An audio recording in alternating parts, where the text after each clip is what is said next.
గత సాధారణ ఎన్నికల్లో జరిగినటువంటి కుట్రపూరితమైన వాతావరణానికే తెలుగుదేశం పార్టీ మరోసారి ఈ సాధారణ ఎన్నికల్లో తరలిపోయింది.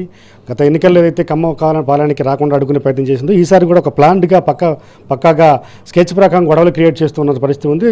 ప్రస్తుతం మాజీ మంత్రివర్యులు ఒంగోలు అసెంబ్లీ అభ్యర్థి ఎవరైతే ఉన్నారో శ్రీనివాసరెడ్డి గారు అయితే మాట్లాడే ప్రయత్నం చేద్దాం. సార్ చెప్పండి, గత ఎన్నికల్లో కూడా ఇలాంటి వాతావరణమే మీరు ఎదుర్కొన్నారు. కమ్మపాలెం గేట్ కూడా దాటనేయకుండా మిమ్మల్ని అడ్డుకునే పరిస్థితి ఉంది. మళ్ళీ అలాంటి వాతావరణం ఒక ప్లాన్డ్గా క్రియేట్ చేస్తున్నట్టు అనిపిస్తుందా మీకు?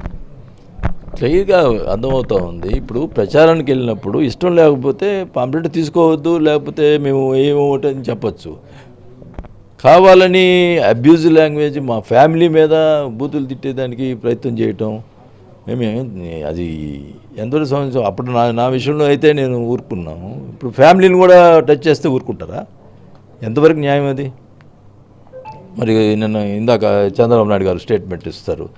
అది ఒకసారి ఆయన అడుగుతా ఉన్నా, మీ ఫ్యామిలీని గురించి బూతులు తిడితే ఊరుకుంటారా మీరు? ఒకసారి చెప్పండి. పవన్ కళ్యాణ్ కూడా దీని మీద స్పందించాలా? ఇక్కడ ఏం జరుగుతుందో చూడాలా.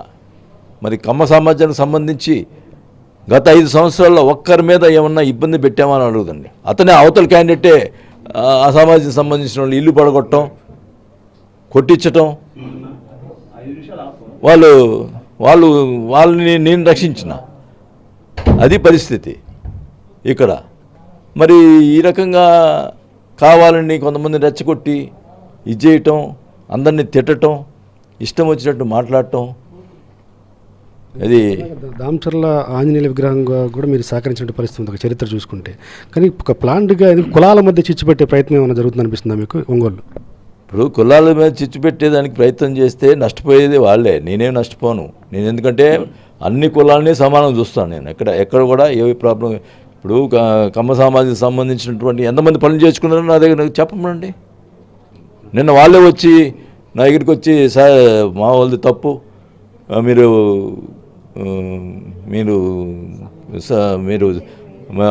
సౌమ్యులు, మీరెందుకు మంచి పేరు ఉంది, మీరెందుకు సార్ అని అంటే, ఏం చేయమంటావా?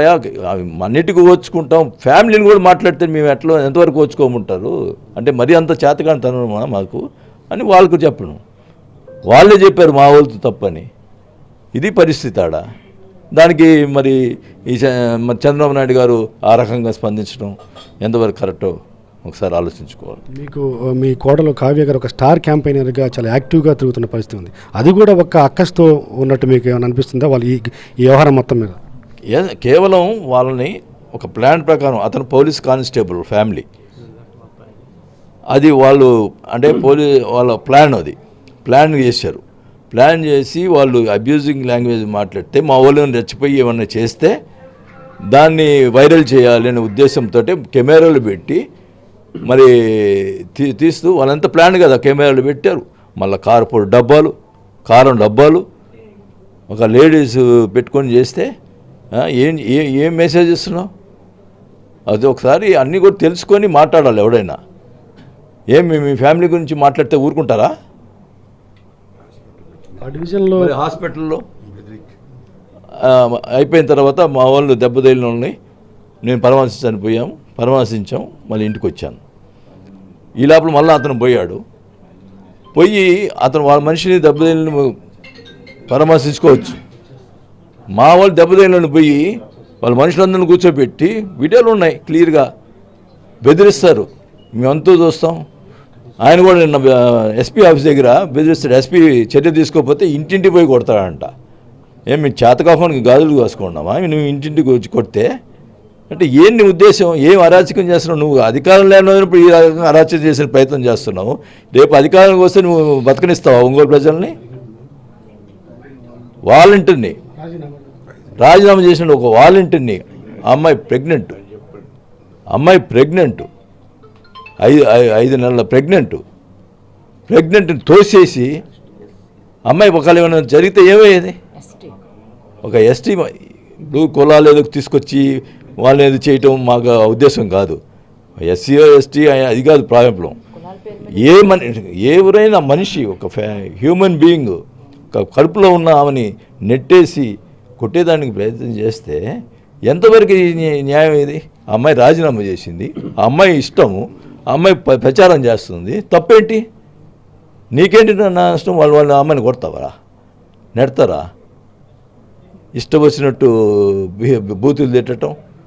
అప్పటికి ఆ అమ్మాయిని ఈ సంబంధించినటువంటి అమ్మాయి ఏమన్నా తప్పు చేసిందేమో అని చెప్పి మా కోడలు కిందకు వచ్చిన ఆమె పైకి పోయి సారీ ఏమ్మా మీకేమన్నా మా వాళ్ళు ఏమైనా తెలిస్తే సారీ అని చెప్పింది. ఎవరికి వాళ్ళకి కానిస్టేబుల్ భార్యకి సారీ అని చెప్తే వాళ్ళు ఇంకా మళ్ళా ఆమెను తిట్టడం అసలు మామూలు, అది చెప్పుకోలేని భాషల్లో తిట్టడం. ఇంత దుర్మార్గంగా వ్యవహరిస్తే ఏం చేయాలా? గొడవకి ఘర్షణకి దారి తీసే విధంగా రెచ్చగొట్టడమే కాకుండా మీరు రిమ్స్ దగ్గరికి పరామర్శకి వెళ్తే మీ ఫోటోలు వేసి కొన్ని పత్రికల్లో రెచ్చగొడుతున్నాడు చూడండి బాలినేని. అవును, వాళ్ళకి అదే పని కదా. నేను అడుగుతున్నా, ఈ ప్రచారం ఈ పేపర్లు రాసిన వాళ్ళని, ఆ పేపర్లు రాసిన వాళ్ళని అడుగుతా ఉన్నా, మీ ఫ్యామిలీకి ఏం జరిగితే మీరు ఈ రకంగా రాస్తారా? మీ ఫ్యామిలీకి జరిగితే ఈ రకంగా చేస్తారా? నేను అడుగుతా ఉన్నా, ఏం ధర్మం ఇది? మీ ఇష్టం వచ్చినట్టు రాసుకుంటున్నారు. బాలిన అనుచరులు గొడవలు చేశారని రాస్తారు, ఇష్టం వచ్చినట్టు రాస్తారు. మీ ఫ్యామిలీ జరిగితే ఊరుకుంటావా నువ్వు? ఎంతవరకు ఓచుకోమంటారు? ఫైనల్గా మీరు ఎందుకంటే ప్రజాస్వామ్యంగా ప్రశాంతంగా ఈసీ నిబంధనల ప్రకారం ప్రచారం చేసుకుంటున్న కావ్య గారిని ప్రచారం అడ్డుకున్నారు. ఇది ఒక ఎలక్షన్ కమిషన్ ప్రకారం నేరం కాబట్టి మీరు ఎలక్షన్ కమిషన్కి ఫిర్యాదు చేయబోతున్నారు. ఏ విధంగా చేయబోతున్నారు? ఖచ్చితంగా ఫిర్యాదు చేస్తాం, వీడియోలు చూపిస్తాం. వాళ్ళు జరిగినటువంటి అరాచకాలు ఈ క్లియర్గా హాస్పిటల్ పోయి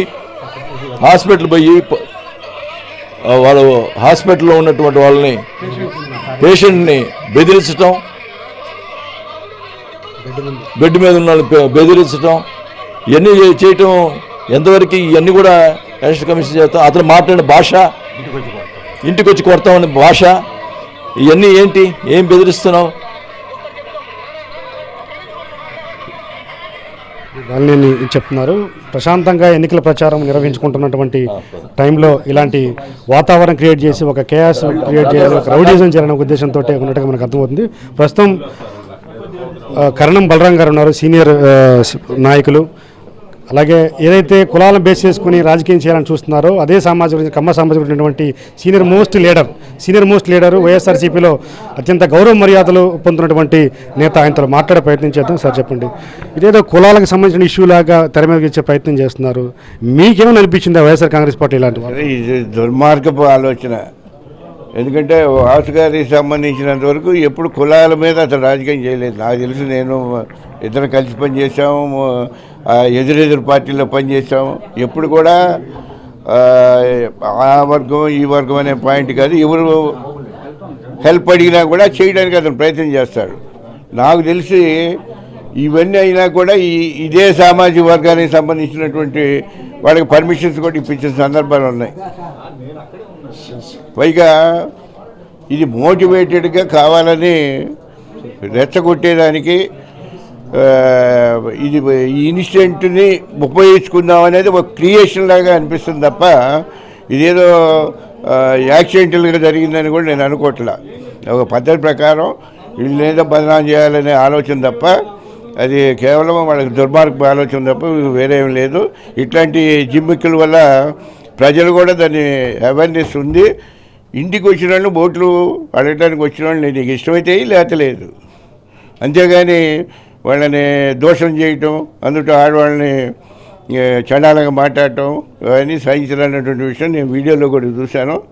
అది కేవలం అది నోటి దోల, అది వాళ్ళకే చెడు చేస్తుందని చెప్పని ఈ సందర్భంగా కాస్త ఒడి దగ్గర పెట్టుకుంటే మంచిది. Thank you sir.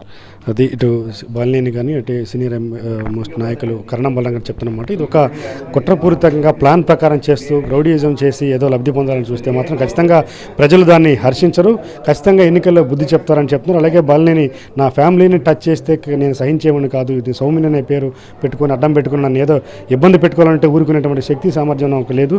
నేను ఊరుకున్న నా కార్యకర్తలు నా అభిమానులు మాత్రం ఖచ్చితంగా చాలా గట్టిగా రియాక్ట్ అవుతారని చెప్పి హెచ్చరిస్తున్నారు. వీడియో జర్నలిస్ట్ కరీంతో శ్రీనివాస్, సాక్షి టీవీ, ఒంగోలు.